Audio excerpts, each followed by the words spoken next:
ప్రపంచంలోనే ప్రఖ్యాతిగాంచిన కలియుగ దైవం శ్రీ వెంకటేశ్వర స్వామి క్షేత్రంలో పరమ పవిత్రమైన లడ్డూ ప్రసాదంలో చేప ఎద్దు కొవ్వులతో కూడిన నెయ్యిని వినియోగించిన ఏంటని కాంగ్రెస్ పార్టీ సీనియర్ నేత వి హనుమంతరావు ప్రశ్నించారు. దేవుడి దగ్గరే అవినీతికి పాల్పడితే ఎలా అని, తప్పు చేసిన వారిని దేవుడు క్షమించడని, శిక్షించి తీరుతాడని అన్నారు. టీడీపీ వాళ్లు కావాలని ఇలాంటి ఆరోపణలు చేస్తున్నారని, ప్రతిపక్షం చెప్పే అవకాశాలు ఉన్నాయి కాబట్టి దీనిపై సీబీఐ దర్యాప్తు చేయాలని తాను బీజేపీని డిమాండ్ చేస్తున్నారని హనుమంతరావు పేర్కొన్నారు. దేవుడికి అన్యాయం జరిగింది కనుక వెంటనే దీని వెనక ఎవరున్నా కనిపెట్టి వారికి శిక్ష వేయాలని హనుమంతరావు డిమాండ్ చేశారు. దేవుడు ఆయన వడ్డీతో వసూలు చేసే వెంకటేశ్వరుడు ఎవరిని ఇడవడురా బాబు, నన్ను కూడా ఇడవడు. అపచారం చేసినా, తప్పు చేసినా ఎవరిని వదలడు.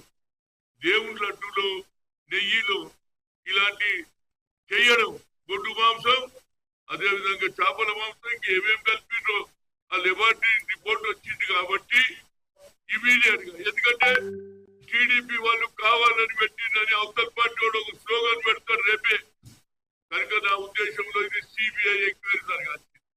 కేంద్రం ఇమీడియట్ గా, నరేంద్ర మోడీ, అమిత్ షా ఇమీడియట్ గా యు ఆర్డర్